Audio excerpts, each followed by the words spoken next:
Hi, good morning guys! Welcome to my homestyle cooking channel.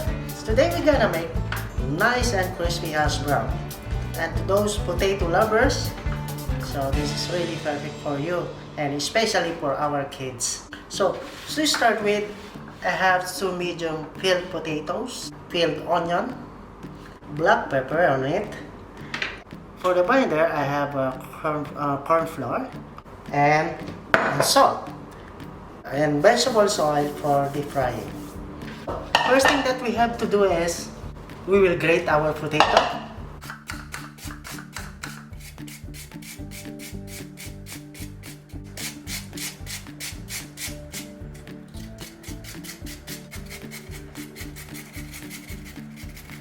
So now it's done. We will put a little bit salt on it. The purpose of salt is to dehydrate the potato.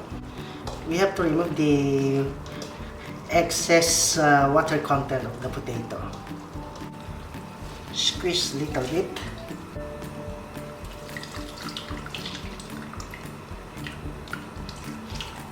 So this is now the potato. To make nice and crispy hash brown, the technique is we have to parboil the potato. So we have boiling water, and then we're gonna add a little bit of salt on it.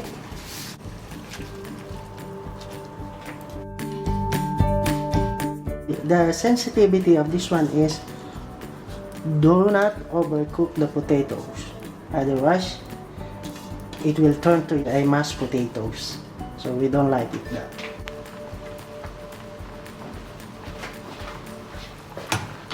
So we need to check now. Almost done.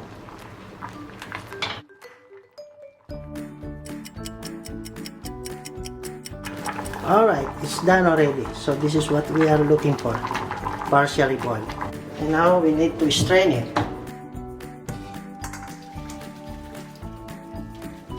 Let it cool for a while. And then we will squeeze a little bit also by using a cheesecloth.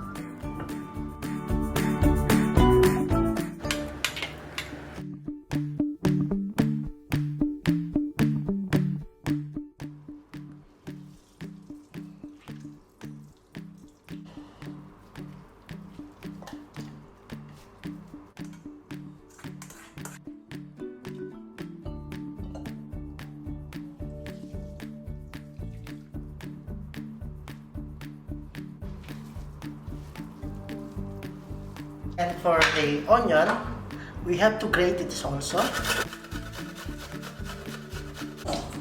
Alright.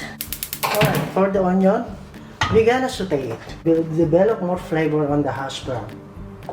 Olive oil on it.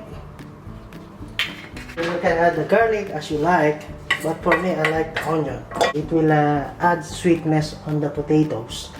And then the aroma and the flavor of the onion is really perfect for the hash brown.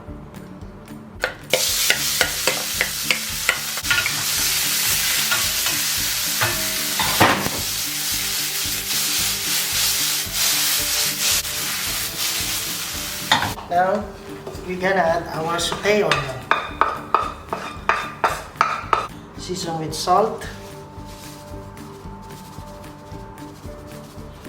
black pepper, cornstarch. The corn flour is served as a binding ingredients of the hash brown. Give it a nice mix.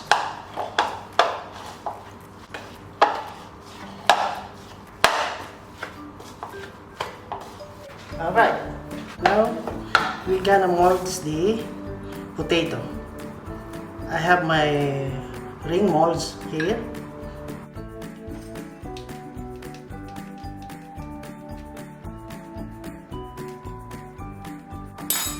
Alright.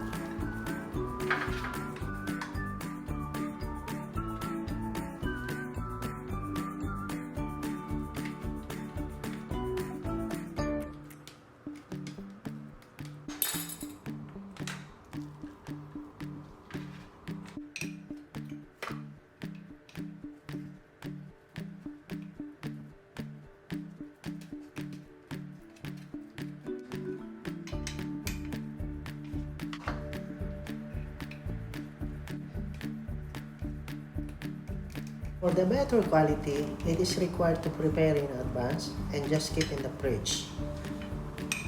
It is more firm and crispier.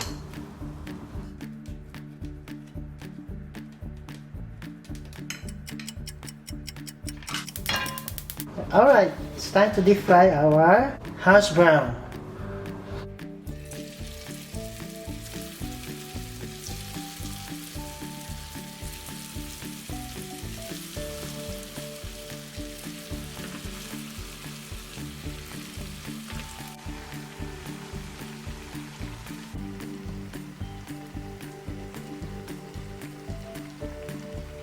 Alright, now it's done.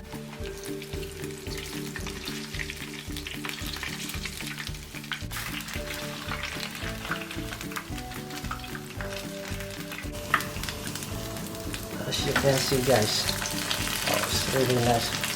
And our strainer.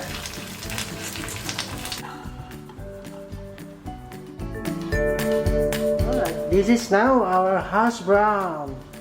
It's really nice and crispy. Wow.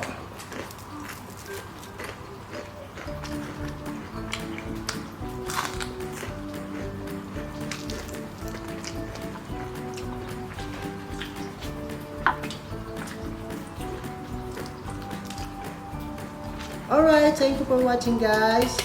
Happy cooking at home, and I'll see you on my next vlog.